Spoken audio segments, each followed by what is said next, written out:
warm welcome to State of Business on Art Television. I am Soundra Javardhana. Let's look at the headlines for the day. MOU between SLFP and SLPP signed today.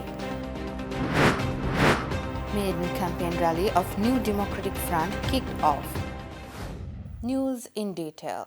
The first ever large-scale green investment project of introducing cassava or manioc to the international market through the foreign direct investment worth $40 million got underway last Tuesday in Valikanda, Polonnaruwa.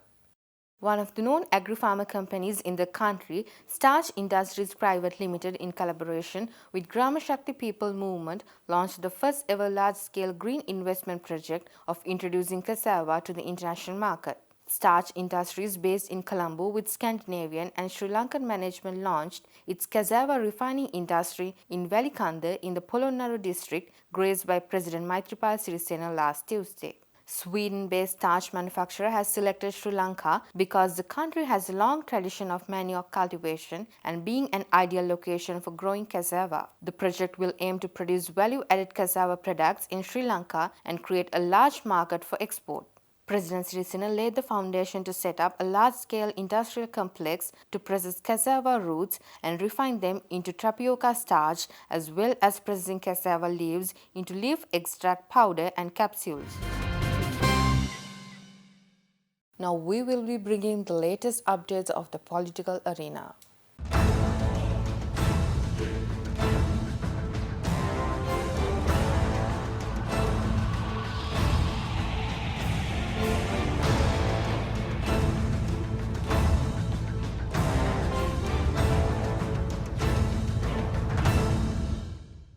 The Sri Lanka Freedom Party and Sri Lanka Podujana Peramuna inked a Memorandum of Understanding today morning.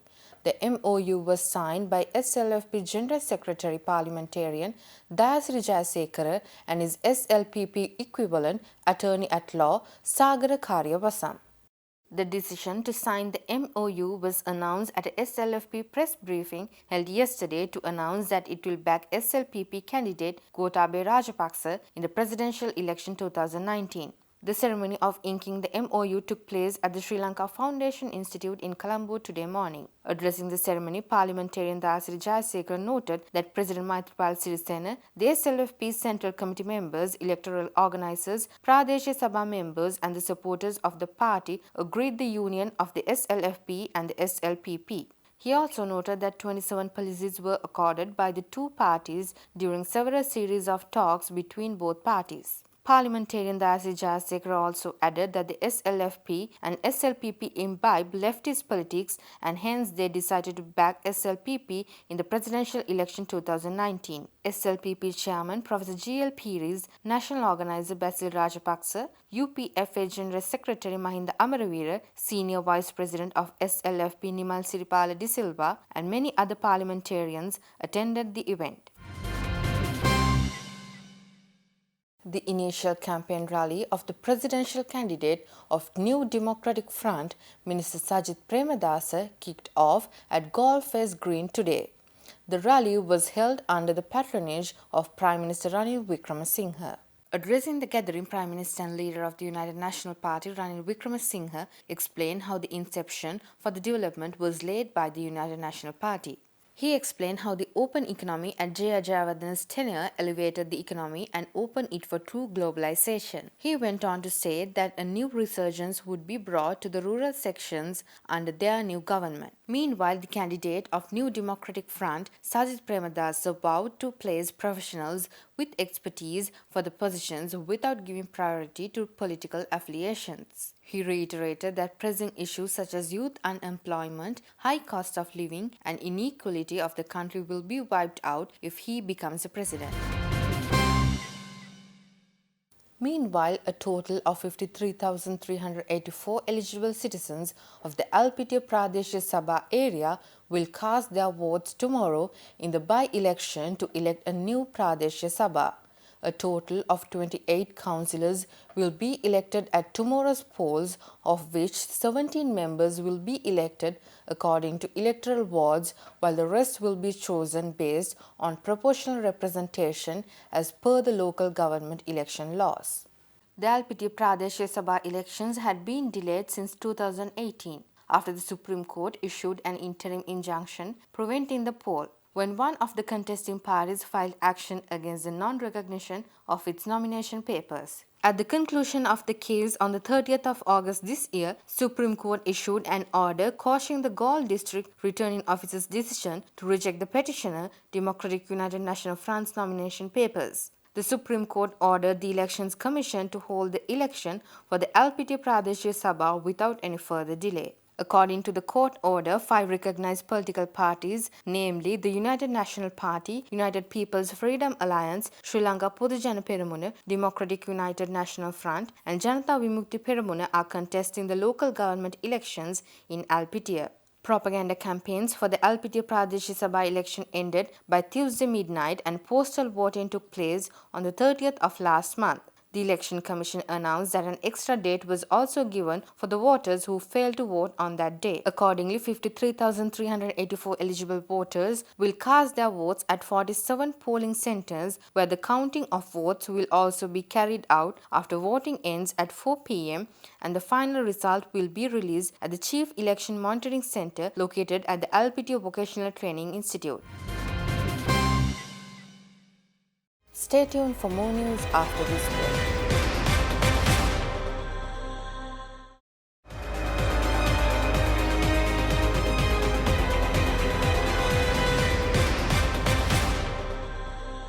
Welcome back after the break. With its first classes soon to commence, UTS Sri Lanka, which is a branch of the Sydney Technical College, announced the appointment of the new principal, Alison Hiscox. This was announced at a recent media briefing held in Colombo last Tuesday. The official launch of Colombo's newest international higher education college, UTS Sri Lanka, kicked off on July 4th in Colombo under the patronage of Prime Minister Ranil Wickremesinghe. This branch of the Sydney Technical College intends to bring its latest developments in higher education, learning from Sydney, and to support the skills and knowledge Sri Lankan students need for international study and career success. Hiscox, who is commencing work as the principal at UTS Sri Lanka campus, is an Australian who has experienced international education management professional with over 20 years experience in transnational education. She has significant experience in managing university pathway programs and has previously held principal and academic director positions in Kenya, Zambia, and Australia, and has managed to develop pathway programs in China and Myanmar. I've seen a lot of changes in the last 5 years. I mean, you only need to go along Gaul Road, see the new hotels, see the port development, and that says that Sri Lanka really needs a skilled and professional workforce. And I'm very excited that UTS here in Sri Lanka and in Sydney can be a part of helping to build the capacity in Sri Lanka to help move Sri Lanka forward. We intend to provide them access to the same world-class educational experience as their peers are receiving in Sydney. We think, that it's so important. They will be up to speed once they transfer across to Sydney. So we will be following UTS's Futures Learning approach, which is all designed around how students learn and how teachers can help them do that. It also looks at how the future focus curriculum uses technology to make sure that students are front and centre of the learning experience. Very, very, very important. We need students to learn how to become independent learners so that they can move forward with their education and then contribute to society in Sri Lanka or wherever they choose to go. The European Union pledges another €40 million assistance through a grant agreement to Sri Lanka. The European Union will step up its assistance to Sri Lanka by providing almost 8 billion rupees for the implementation of strengthening transformation, reconciliation and inclusive democratic engagement project. The project, titled as STRIDE, will be implemented in the northern, eastern, north central and Uva provinces with the indirect management of the World Bank, UNDP and the British Council. In partnering with the World Bank, the EU will allocate 22.5 million euros from its grant funds of the STRIDE project to the Performance Grant Scheme of the Local Development Support Project, which is financed by the World Bank.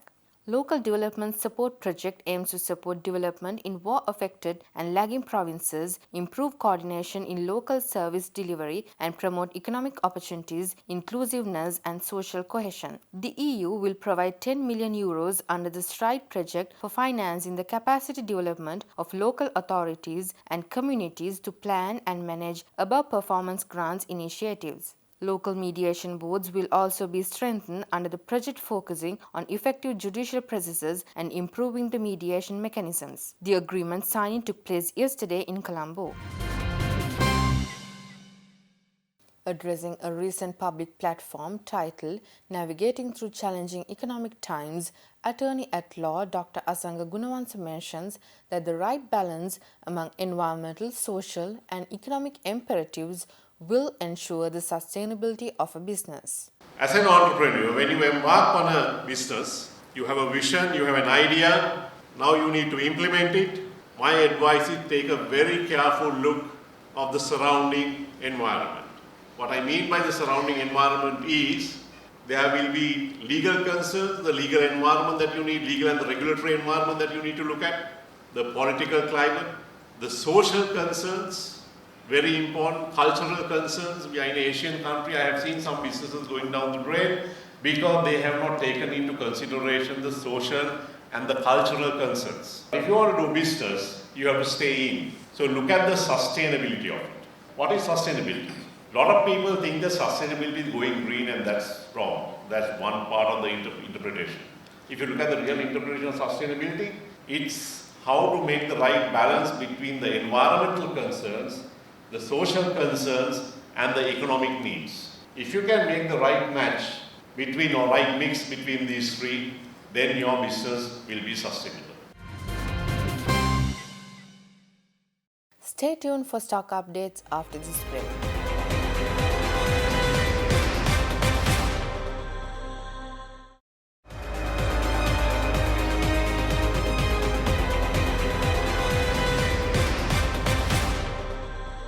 Welcome back. Trading at Colombo Stock Exchange ended on a positive note today. The all-share price index gained 4.85 points to close at 5,814.44, and the S&P SL20 gained 2.72 points to close at 2,864.77. The turnover was 1.1 billion rupees and over 48 million shares were traded. Up next are Forex rates.